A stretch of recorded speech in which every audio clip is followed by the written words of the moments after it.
Hello student, welcome back to this fourth video. इस चौथे video में हम लोग बायोलॉजी के जो पहला चैप्टर हम लोग शुरू किया था, रिप्रोडक्शन इन फ्लावरिंग प्लांट्स, इसमें हम लोग आज मेगा स्पोरोजेनेसिस जानेंगे ये क्या है और इसमें क्या क्या बातें कही जा रही है। आई होप बाकी सब वीडियो आपको पसंद आए होंगे और अगर कहीं कोई डाउट होगा तो उसको आप ज़रूर रेज करेंगे क्वेश्चंस और हमको इन्फॉर्म करेंगे। मैं उस पर फिर आपको क्लियर कॉन्सेप्ट देने की कोशिश करूंगा, दोबारा कुछ समझाने की कोशिश करूंगा। चलिए शुरू करते हैं हम लोग। ये फोर्थ जो हमारा वीडियो है जिसमें हम लोग मेगा स्पोरोजेनेसिस देखेंगे।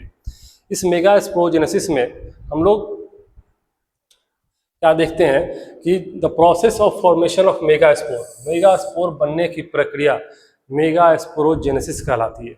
ठीक है, जिस तरह से हम लोग माइक्रोस्पोरोजेनेसिस देखे थे। माइक्रोस्पोरोजेनेसिस क्या होता है? माइक्रोस्पोर का निर्माण होता है जो फर्दर बाद में पोलन ग्रेन का रूप लेते हैं।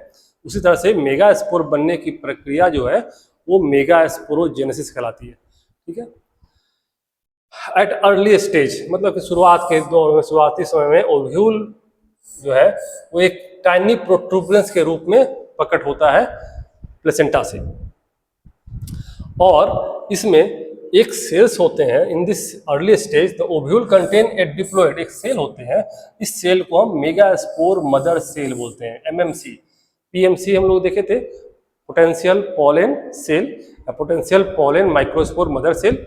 इसी तरह से यहाँ पे एमएमसी देखेंगे, मेगा स्पोर मदर सेल, जो कि ओव्यूल में एक टाइनी प्रोट्रूबरेंस जो है उसके अंदर एक सेल जो डिप्लॉइड स्टेज में होता है वह हमको मिलेगा, जिसको हम मेगा स्पोर मदर सेल बोले, एमएमसी।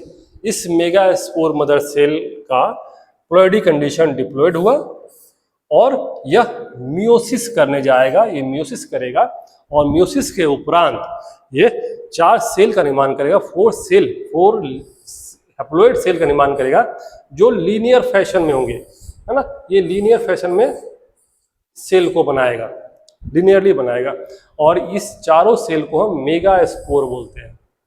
ठीक है, इसको डायग्राम समझिए। यहाँ पे ये जो हमारा सेल है ये एक मेगा स्पोर है और मेगा स्पोर डिवाइड किया म्यूटिकली टू फॉर्म 4 मेगा स्पोर्स। अब इसके बाद जो है इसको हम फिर समझाते हैं, पहले टेक्स्ट को देखते हैं। इसके बाद जो है आउट ऑफ द 4, ये 4 जो मेगा स्पोर्स है, out of the 4 3 become degenerate. 3 जो है वो डिजेनरेट कर जाते हैं, लुप्त हो जाते हैं, और जो उनके रिमेनिंग जो मेगा स्पोर बच गए, रिमेनिंग मेगा स्पोर्स, वो दे बिकम इन लार्ज, बड़े होते हैं साइज में, और उनके न्यूक्लियस जो बचे हुए मेगा स्पोर्स हैं उनके न्यूक्लियस फिर successive 3 mitotic division, successive mitotic division करते हैं। कितने? 3 सक्सेसिव माइटोटिक डिवीजन करते हैं, जिसके उपरांत all together 8 haploid nuclei is form. एक माइटोटिक डिवीजन होगा तो 2 बनेंगे, और फिर 2 हुआ एक बार, दूसरी बार जब करेंगे तो 2 से 4 बनेंगे, और 4 फिर जब तीसरी बार माइटोटिक डिवीजन करेंगे तो 4 से 8 बनेंगे। तो इस तरह से 8 न्यूक्लियाई का फॉर्मेशन होगा। ठीक है, इसको यहाँ देखिए, ये मेगास्पोर, रिमेनिंग मेगास्पोर, ये जो 3 मेगास्पोर्स है वो डिजेनरेट कर गए। एक मेगास्पोर साइज में बड़ा होगा और उसके न्यूक्लियस जो है वो डिवाइड करेंगे 3 सक्सेसिव माइटोटिक डिवीजन। तो पहला किया 2 बना, दूसरा बार किया 4 बना, और तीसरा बार किया तो 8 बना। यहाँ तक हम लोग देखें कि 8 न्यूक्लियाई का फॉर्मेशन हुआ एक मेगास्पोर में।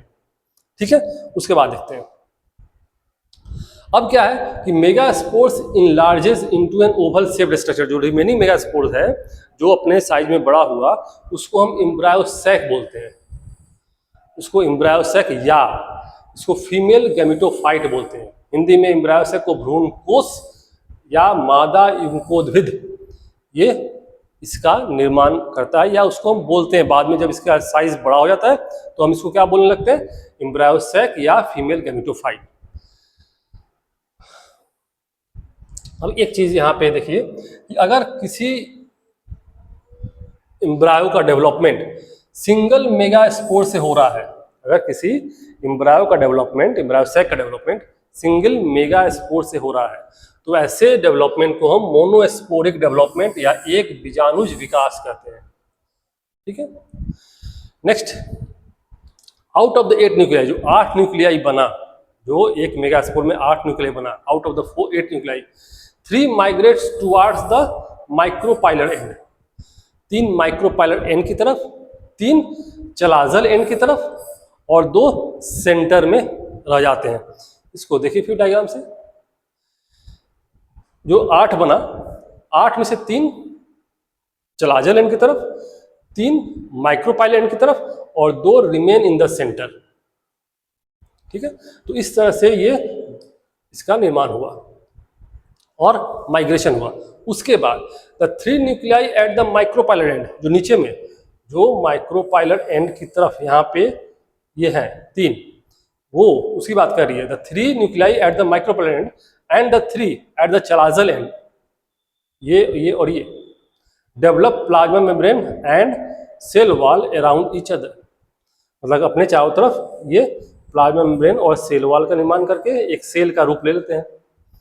जो न्यूक्लियाई चलाजल एंड की तरफ गए और जो न्यूक्लियाई माइक्रोपाइलर एंड की तरफ है, वो अपने चारों तरफ आवरण बनाते हैं और जिससे एक सेल का रूप ले लेते हैं। बाकी का दोनों जो पोलर न्यूक्लियाई है उसके बारे में क्या कह रहा है, उसके बारे में कह रहा है the 3 cells at the micropylar end forms egg apparatus. अब जो ये जो माइक्रोपाइलर एंड की तरफ यहाँ पे जो 3 सेल्स हैं, इसकी बात पहले देखिए। ये कह रहा है कि इसको हम एक एपरेटस बोलते हैं, अंड उपकरण। ये तीनों सेल्स को अंड उपकरण बोल रहे हैं।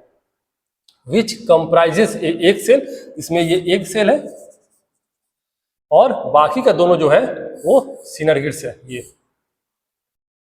ठीक है,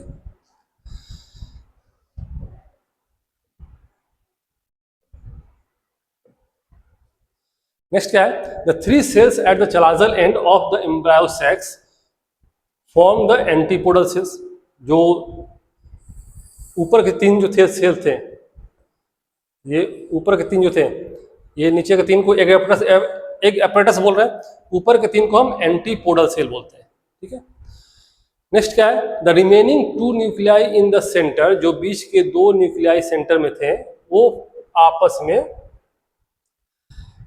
पोलर न्यूक्लियाई कहलाते हैं, है ना। और ये आपस में फ्यूज करके बाद में ये फ्यूज कर जाते हैं और तब ये सेकेंडरी पोलर न्यूक्लियाई कहलाते हैं। ठीक है, जो एम्ब्रायो सैक के अंदर जो सेंटर में जो 2 न्यूक्लियस थे उसको हम पोलर न्यूक्लियाई बोले, और जब ये पोलर न्यूक्लियाई फ्यूज कर जाते हैं तो उसको हम सेकेंडरी पोलर न्यूक्लियाई बोलते हैं। और लास्ट पॉइंट जो है इसमें, कि इस तरह से अगर आप देखिए इसको, तो एक एम्ब्रायो सैक में ऊपर 3 सेल बने थे, नीचे 3 सेल बने, और ये दोनों फ्यूज किया, मतलब दोनों पोलर न्यूक्लियाई जो फ्यूज किए उसके बाद एक सेल बने। तो इस तरह से इसमें 3 3 6 7 सेल बना, 7 सेल स्ट्रक्चर बने, 7 सेल स्ट्रक्चर। जबकि न्यूक्लियस कितने थे, यहाँ 3 6 7 8 न्यूक्लियट। तो इस तरह से जो हम पिछले वीडियो में बता रहे थे वो यहाँ पे आ रहा है कि क्या है, इस तरह से हमारा एम्ब्रायो सैक जो है वो 8 न्यूक्लियस बट 7 सेल स्ट्रक्चर होता है। अब इससे रिलेवेंट कुछ क्वेश्चंस कर लेते हैं हम लोग। तो पहला क्वेश्चन देखिए, megaspore mother cell MMC is generally, ये क्या होता है बताइए। ये डिप्लॉयड होगा, मेगास्पोर मदर सेल डिप्लॉयड होगा। The MMC produces how many megaspores after meiosis, meiosis के बाद कोई भी म्योसिस में जब एक सेल डिवाइड करते हैं तो 4 सेल का निर्माण होता है। तो यहाँ भी ये C4। In most angiosperms how many megaspores remains functional, हम लोग अभी देखा कि जो 4 मेगास्पोर्स बनते हैं उसमें से 3 डीजेनरेट कर जाते हैं और एक ही फंक्शनल होता है। तो ये ऑप्शन 1 वाला होगा 1। ठीक है, नेक्स्ट है functional megaspores develops into, functional megaspore किस रूप में डेवलप होते हैं बोलिए, एम्ब्रायो सैक या फीमेल जो है गेमेटोफाइट, तो ये हुआ एम्ब्रायो सैक।